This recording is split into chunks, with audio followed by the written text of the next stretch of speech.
Well, this course has a long history, and the purpose is really to wonder with you about the potential effectiveness of environmental law. And I really want you to imagine that we have no environmental law. By the end of the course, I may ask you on a final exam to design a new system of environmental law that would protect us against the problems that I'm going to run through with you. This is an unusual course in that most law courses do not go through case histories the way that we will here, so that we will be reviewing perhaps 12 or 14 different case histories of specific problems. We'll be taking a look at the statutes that evolved in an attempt to manage those problems, and I will give you my impressions about how effectiveness might be judged, how efficiency might be judged, and also really answer the basic question, which is what's worked, what has not, and why, as a way of thinking about how we're going to respond to a very new world in which you will face, your children will face, your grandkids will face, approximately 10 to 12 billion people, creating more demand on resources, more pollution, rising rates of consumption, rising rates of waste. How are we going to manage these types of problems? That's really the essential purpose of the course. You'll see on the syllabus that I want to run through quickly with you that today I'll give you an overview of the material that we'll cover over the next several months. On Thursday, we'll review principles and strategies in environmental law, and I'll give you a quick Cook's tour of a variety of different statutes, as well as the decision standards that are embedded in those statutes. Then we will take a look over several weeks at the problem of national security in the environment, and really what happens when the military spends trillions of dollars per year in the world. What happens to environmental quality? The public sector has not been the target of 20th century environmental law, but it has been a very important force in shaping the environment that we now are coping with.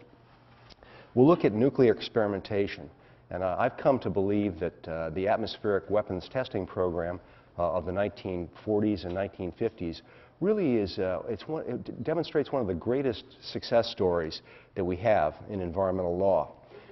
Following the recognition that the radionuclides that were created and blown into the atmosphere worked their way into the stratosphere, they encircled the globe, and when they intersected rain clouds, they would fall to Earth.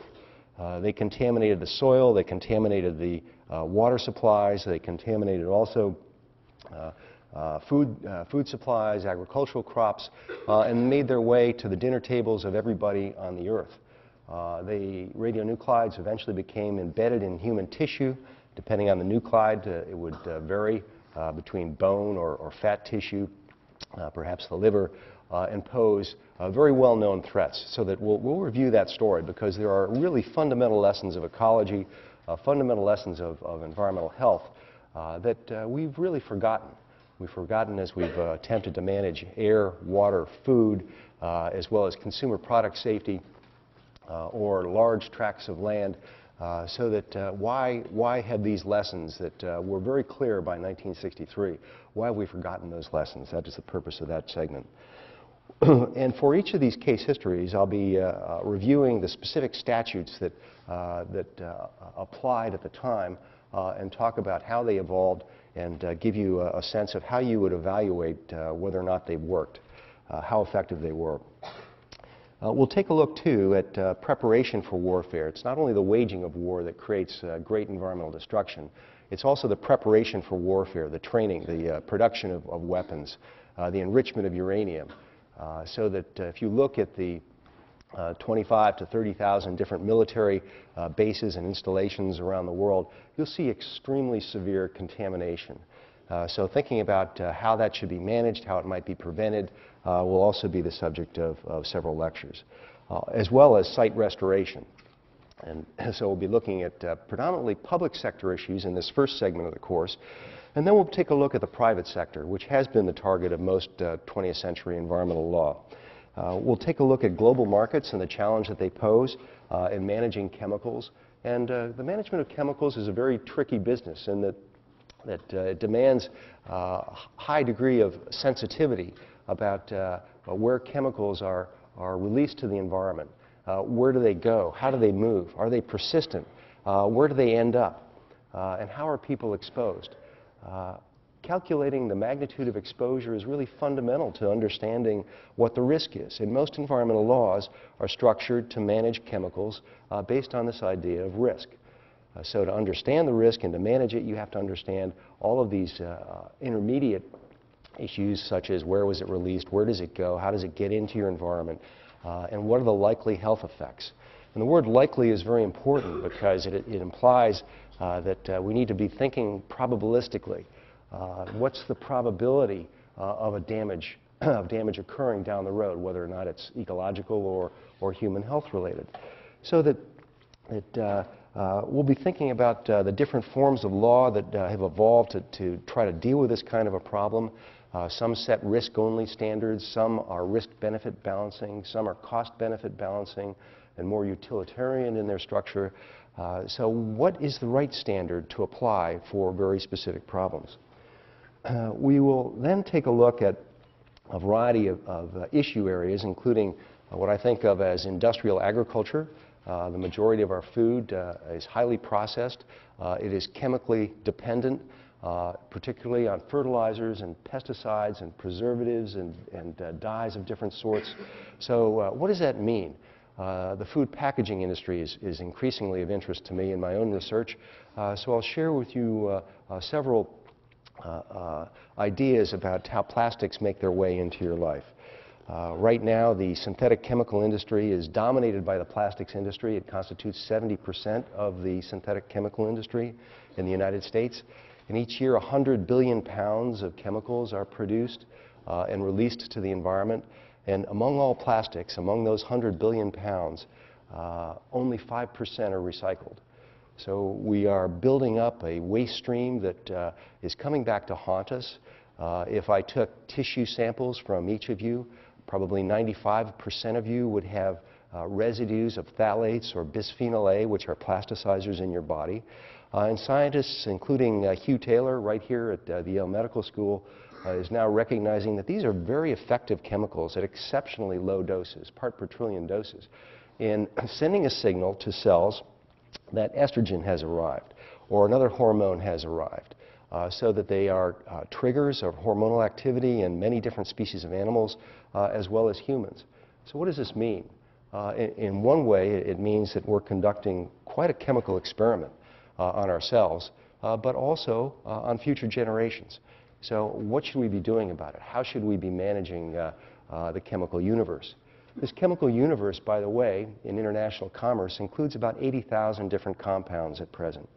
2,000 to 3,000 new chemicals are produced and released to the environment each year.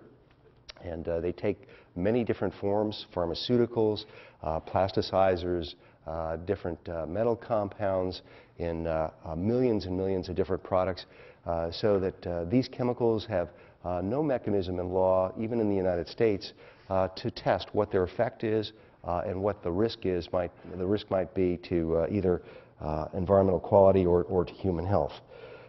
So what should we do about problems like that? We'll take a look at air quality law, and particularly the concentration of the Clean Air Act on really very few chemicals. There are 6 chemicals that became the target of national air quality law and regulation. This is administered by the Environmental Protection Agency, and they decide which chemicals will appear on their radar screen. They decide what monitoring programs are necessary in order to detect where they go, how they move, how they behave in the environment, and how dangerous they are, who might be at risk. One good example of that might be diesel exhaust. And you may know that the older trucks, the less efficient diesel vehicles, tend to spew large particulate matter from their tailpipes, and these larger particulates, 10 microns in size and larger, are visible. It's one of the chemical threats that is visible. It's one of the easier ones to identify. In fact, with diesel exhaust, you can not only see it, you can taste it, you can feel it burning in the back of your throat. So most people understand when they are exposed to diesel exhaust. Well, one of the interesting intents of EPA was to reduce the particle size, to reduce the larger particles. And what happened when the engines became more efficient to accomplish that was they produced more but smaller particles. So the finer particles, less than 1 micron in size. Not thinking that these finer particles can be more deeply inhaled into the lung.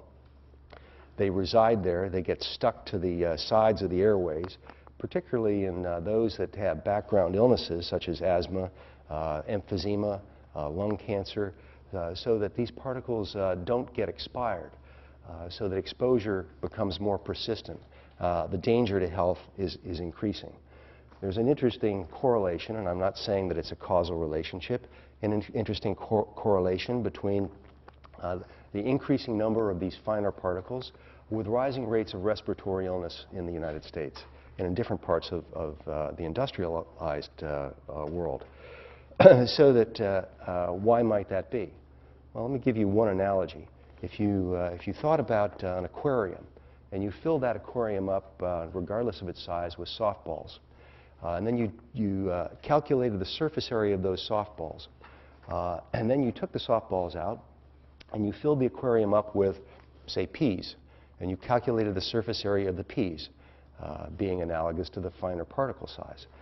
You'd find a many-fold increase in the surface area of the peas than you would of the softballs. And because the carbon particles that are these core elements of particulates, because they're sticky, they tend to lock on to a variety of different organic compounds called volatile organic compounds, which are also regulated by EPA, so that the carbon core becomes the vehicle for bringing a whole array of different chemicals into your lung, very, very fine particles in size. So that many times the absence of excellent scientific information can lead the government into making decisions that are actually not health protective or environmentally protective. So we need to be very conscious about the importance of doing excellent science, not just science about where chemicals move in the environment, but their effects on human health. If you went to EPA's website and you look for the purpose of the Environmental Protection Agency, the number one purpose that you see on their website is to protect human health from dangerous elements in the environment. That's kind of curious. Many people think of the environment as not being that closely associated with human health. We'll look at food safety issues, and we'll look at the rise of the organic food industry, which I believe is a very important success story in the 20th century, particularly the result of the Food Production Act of 1990, although there was a delay in adopting standards for organic foods until the year 2000. But the organic sector in the food market now is the largest growing of any other sector besides bottled water, if you include water in the food industry. And this is very interesting. So the idea of certification, of government-sponsored certification, as potentially creating new markets for products that are health-friendly or environmentally friendly. We'll look at the strengths and weaknesses of the certification scheme, not just related to food, but also to paper and forest products and a variety of other areas, especially related to buildings. We'll take a look at the history of tobacco regulation, and there's a special legal paradigm that applies to tobacco. But again, it's one of these types of threats to human health and environmental quality that was really very lightly treated, very lightly regulated during the 20th century. And only now are we seeing the Food and Drug Administration being empowered to take tighter control over the way that products are marketed.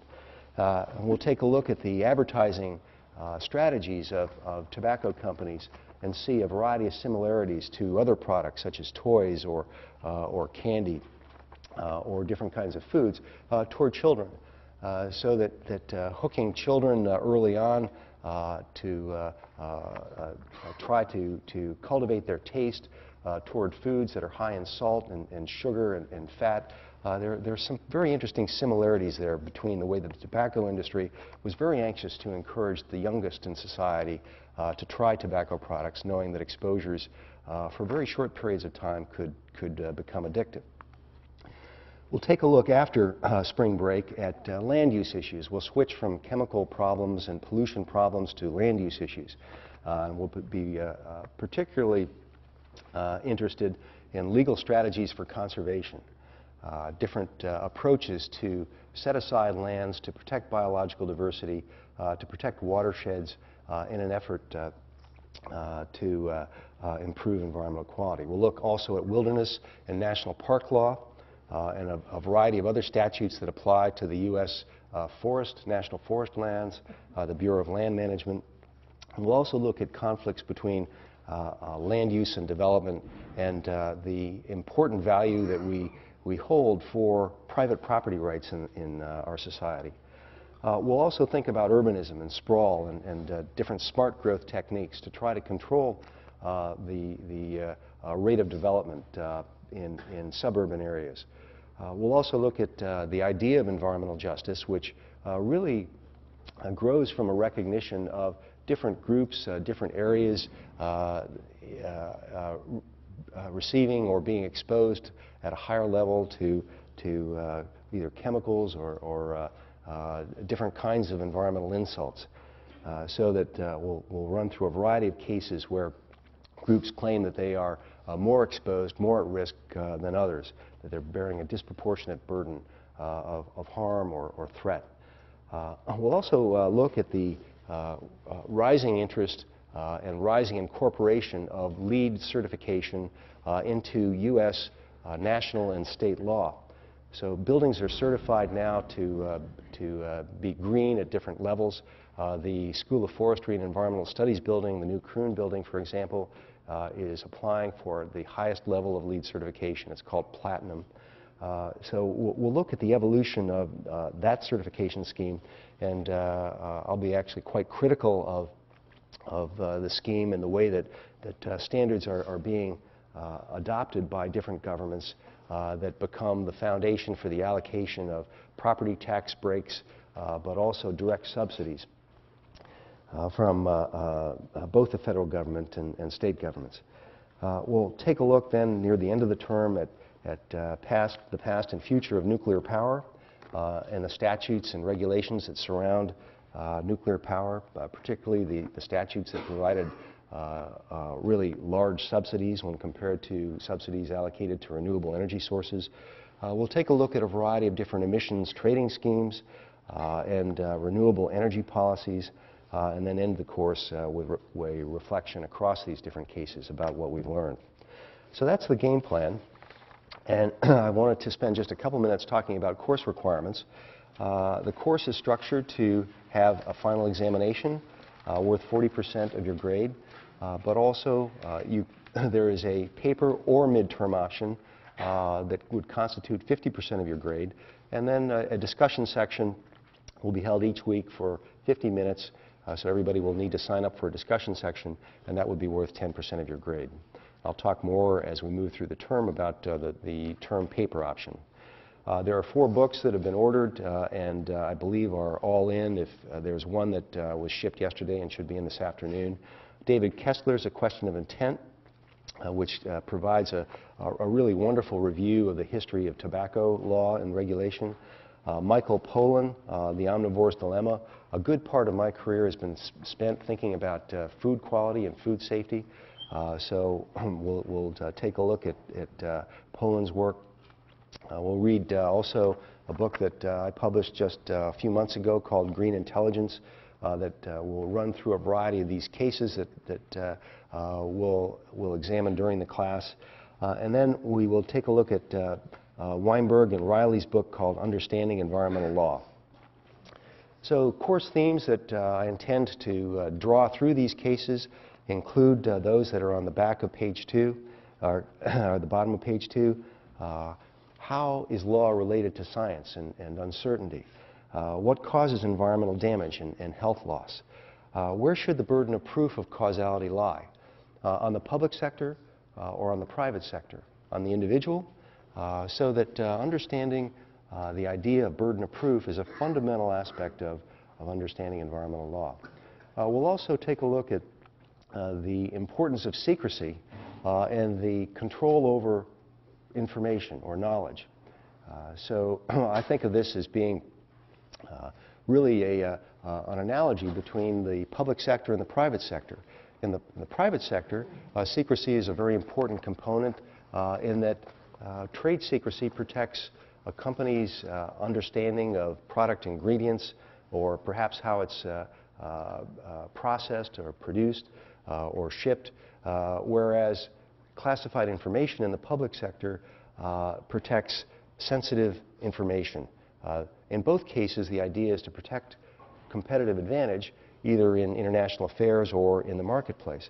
So we'll see how that plays out in many of these cases.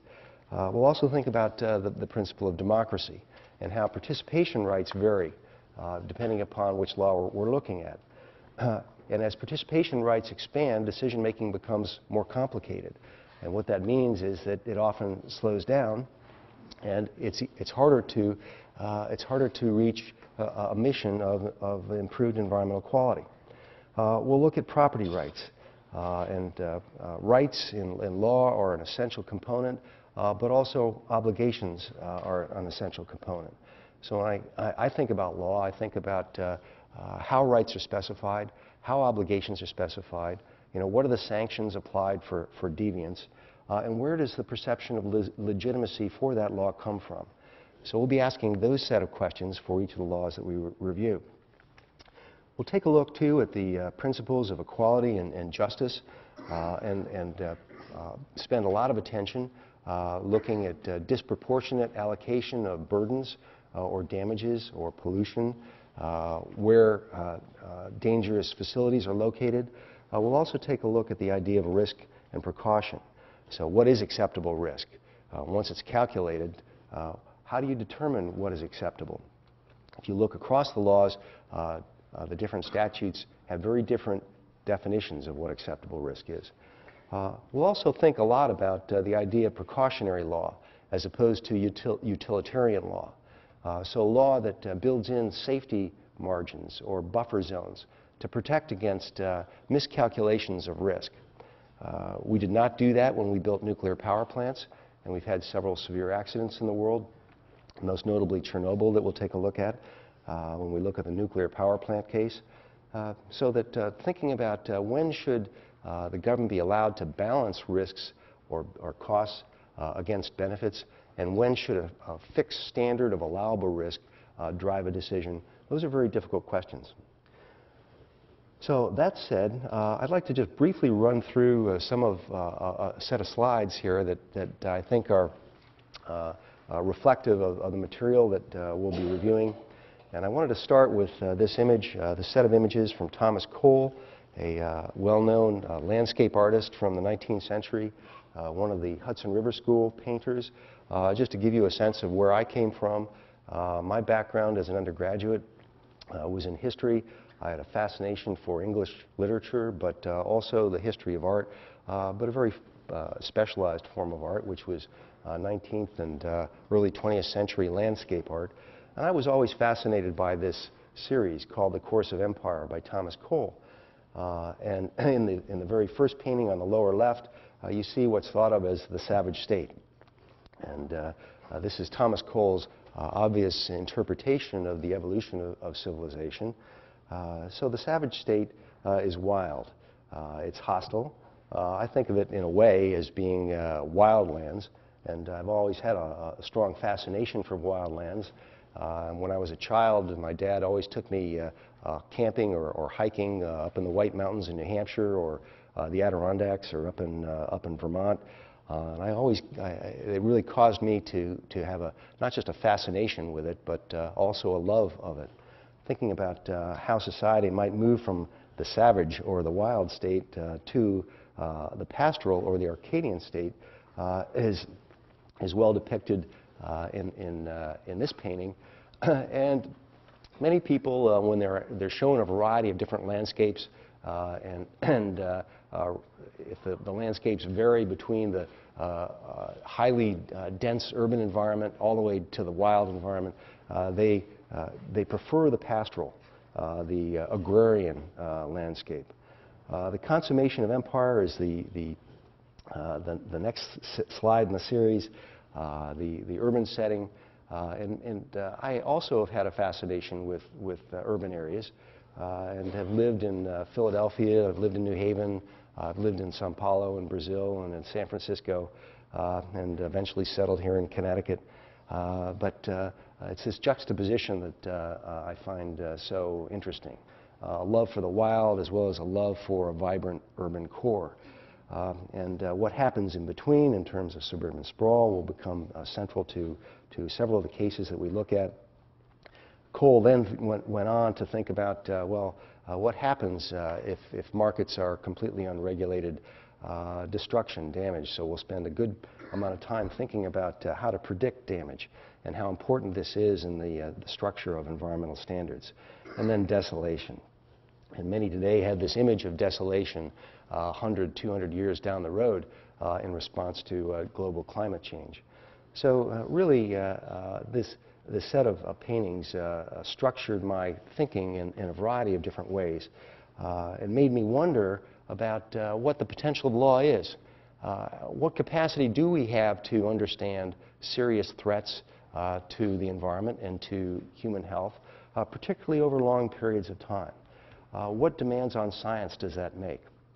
And how can we use law to effectively reshape human behavior in a way that would be more sensitive, that would ensure that when we have 12 billion people in the world, that we will have adequate food supplies, we will have sufficient water, it will be equitably distributed, we will have clean air, and children, grandchildren, future generations will have an environment that they can be proud of. I am certainly not proud of the environment that my generation is leaving to your generation, and that really is, that's the reason that I'm standing here in front of you today. I've decided in my career that rather than working for government, rather than working in the private sector, that I would spend my life, the bulk of my career, training future leaders, whether or not you move on into the public sector, the private sector, nonprofit world, to think, I hope, differently about environmental quality and how you might shape it. So the central questions here that we'll be looking at: what's our capacity to manage environmental quality? What role has and could law play in determining the future of environmental quality? And what's worked well? What's failed and why? If we can't answer these questions, I would hazard to say that we don't have much hope of making a dent in the kinds of problems that we'll be facing over the next century. So the problems considered in the course: national security, land use, food safety, plastics, green building, pesticides, air pollution, tobacco, wildlands, national parks, coastal development, conservation policies, urban and suburban growth, transport, energy, and drinking water. In my mind, what's worked well and why? Well, the nuclear weapons history, I think, is quite fascinating. There's some wonderful lessons there about how we used state-of-the-art science in the 1950s to recognize a serious threat to human health, and how we intervened, and eventually how John F. Kennedy decided to ban the use of the testing of nuclear weapons in the atmosphere that was resulting in strontium-90 in the bones at high concentrations, particularly among the youngest, the children. Population control has been a success.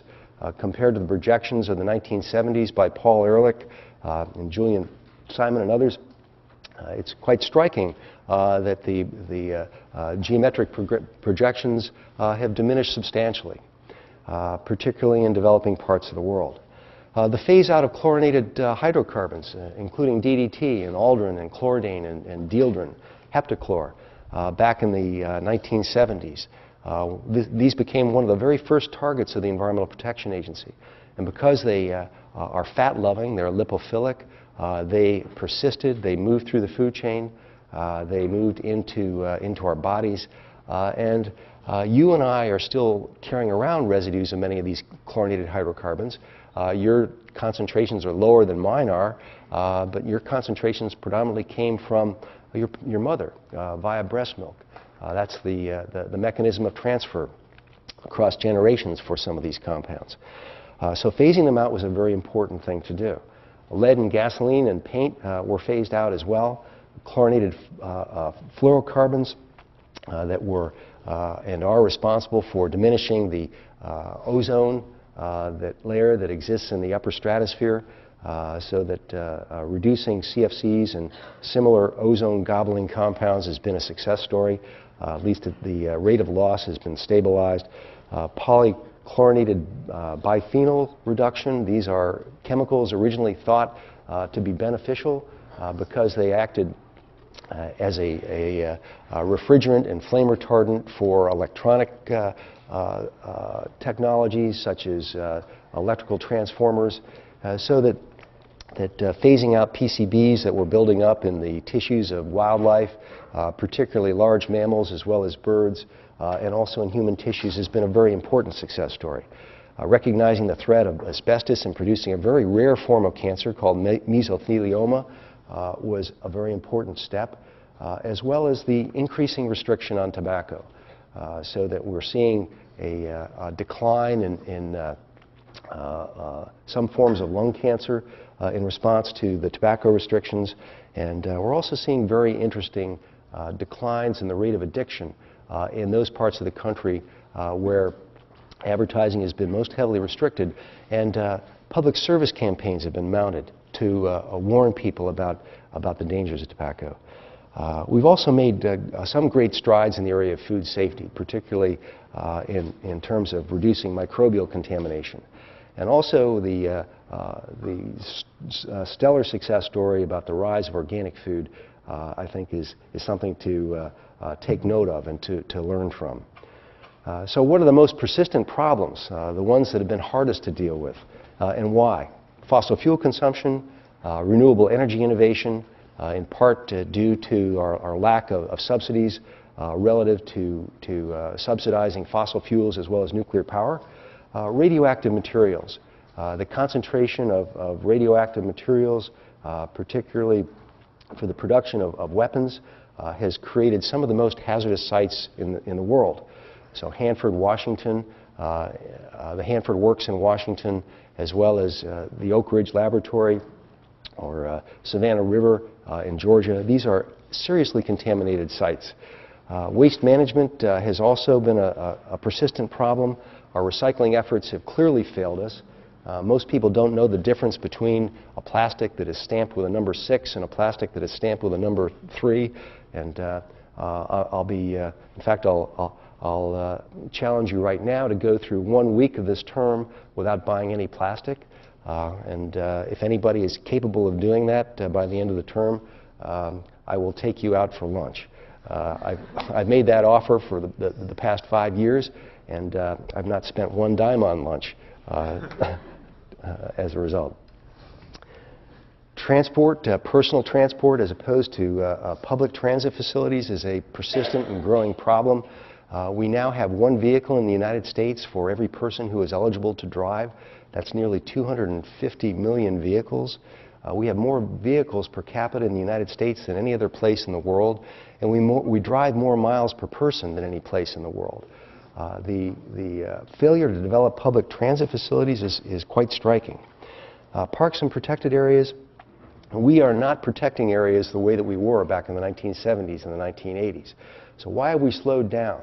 Why was the government in the process of acquiring lands in the 1960s, 70s, and 80s and building parks and building large corridors for wildlife to conserve biological diversity, but also to provide wide-scale recreational opportunities?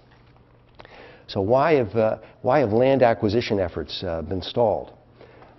Biological diversity loss is also growing, in part because of the chemical threats that I described earlier in the lecture. There are nearly 450 million acres of the United States landscape that are routinely sprayed by biocides, pesticides, of one sort or another. There are 1,000 different biocides that are each licensed independently. So at that scale, how could we not think that we would be threatening different species? Also agriculture. One of the great drivers of loss of biological diversity in the world is agricultural development. You can see this in the Amazon, where tropical rainforests that are some of the richest and most biologically diverse ecosystems in the world are being ripped up and planted with soybeans. for either food or fuel production. So we'll take a look at some of the key drivers behind biodiversity loss. Marine species exploitation. We'll take a look at the decline of a variety of commercial fish. We'll also be taking a look at the tendency of large predatory fish to absorb mercury. So mercury is emitted from power plants. It's also emitted from incinerators. It goes into global circulation just like DDT would. It also rains down on the earth and it bioaccumulates in large predatory fish. By the end of the term, you'll understand which fish are safe and which are not, and why. And you'll also question the Bush administration's decision to lighten the regulation on mercury emissions and how dangerous that has become, particularly for the youngest in society. We'll take a look at indoor air quality. And one aspect of this issue that I'm quite interested in is the Environmental Protection Agency spends probably 95 to 98% of its time and budget thinking about the environment as being the outdoor environment, whereas we in the United States now spend on average more than 90% of our time indoors. And as somebody that is a dad and cares about the future of the environment and human health, that's got me worried. People are spending less time outside. They're experiencing nature at a lower rate than ever before. They are spending more time in front of computers in indoor environments than ever before. And EPA does not do much to regulate the environmental quality of indoor environments. So the reasons for that are sometimes obvious and sometimes not. One clearly is a respect for privacy and private property rights, but it means that anybody is allowed to carry chemicals into the indoor environment, including cleansers or pesticides or plastics that can get into their bodies, and there is basically no regulation to prevent that. Hazardous sites, the number of hazardous sites now in the United States is more than 350,000 on EPA's list. There are 50,000 different hazardous sites that have been severely contaminated that are under the jurisdiction, meaning the responsibility, of the Department of Defense, the Department of Energy, and the Department of the Interior. There are 340,000 sites that are owned in the private sector that have been classified by EPA as hazardous. So the rate of cleanup of these sites is not even 1% of the rate of discovery of new hazardous sites. So this problem of basically disregarding the chemical abuse of the landscape, feeling comfortable to throw chemical mixtures out the back door without concern for their persistence and movement, this is something that your generation will have to deal with. Product labeling will also be a subject that we'll take on. Basically, if you look carefully at product labels, you'll see claims of product effectiveness, product appeal associated with color or functionality. You will not see much in the way of claims or demonstration of hazard or guidance about how you might manage the hazards. So that product labeling could be an effective way of conveying information to the public to inform consumers to make choices that are more responsible. So how should we adjust product labeling law in a way that makes sense? I asked this question with respect to pesticides several years ago and found something quite interesting. If you look at a pesticide bag, for example, a fertilizer bag in, say, a Home Depot, you'll see the green lawn with the children playing on the lawn in bright colors on the front of the bag, and in the back of the bag in print that may be 8-point and maybe 6-point in size, print that I have to take my glasses off and get very close to be able to read. The warnings are illegible and unintelligible to a very large proportion of society. And there are some 12% of the U.S. population, not an insignificant number in a population of 310 million people, so 10%, that have no capacity to read type that is less than 10 point in font. That means that those warning labels could never be effective for that population. If you add on to that percentage the group that is illiterate, the group that does not have enough education in order to understand how they might, what the risk is and how they might manage the risk, gradually you get up to a percentage that's close to 40% of the U.S. population does not have the capacity to understand a message of hazard or the capacity to interpret how to manage that hazard in a way that would cause the environment to be protected or human health to be protected. So the statutes we'll look at, I'm not going to go through all of these now, but we'll go through the major statutes, and the book Weinberg and Riley will give you a very concise, quick overview of the key provision of these statutes, and I will show you how the statutes apply individually to the various cases. We'll take a look not just at the chemical management statutes, but also the federal land and resource management statutes, such as the Wilderness Act, the Endangered Species Act, the National Park Service Organic Act, and several others. Additional crucial statutes that you might not think about as being environmental in nature include patent law governing trade secrecy, the Freedom of Information Act that gives you the right to request from the government information about public policy or about the environment. And I'll pause here and just ask how many of you have made requests under the Freedom of Information Act to a government agency? It's very interesting. The majority of people that do that in society are highly specialized. They work in the private sector or they are lawyers. They're using them as a basis for lawsuits. So the Freedom of Information Act was intended to democratize information that was held inside libraries and government agencies, but it's been highly ineffective in a variety of ways. The National Security Act, the War Powers Act, the Administrative Procedures Act, Homeland Security, the Patriot Act, and different budget statutes ranging from subsidies to authorizations for funding for EPA. And these statutes are absolutely crucial. So you can imagine a law being passed that, let's say the law had the intent to protect the environment from a new plastic compound. So that that law might be passed and it might demand that the chemical be tested thoroughly.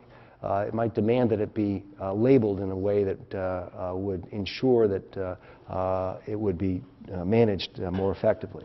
It might be, it might assign penalties for deviance. But in Congress, if Congress doesn't allocate the money to EPA, the program will fail. So the industry recognizes this quite clearly, that they have not lost the battle. If a law is passed, they will have an opportunity year after year to go back to Congress and try to block allocation for monitoring that issue, for enforcing that issue, and that explains a lot of the ineffectiveness of 20th century environmental law. So on Thursday, we'll come back to a discussion about different types of strategies to protect the environment, different decision standards that are embedded in different statutes, and we'll particularly take up this issue of distributional effects, how some chemicals behave differently than others. They result in exposures to some groups that are higher than others, and also thinking about how costs as well as benefits are allocated quite differently in society by environmental laws. So I'm going to pause there and just take a couple of minutes for any questions that you've got. Yes?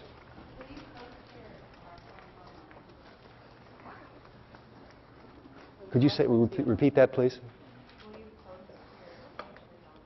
Yes. After the lecture, each day, the lecture slides will be posted online.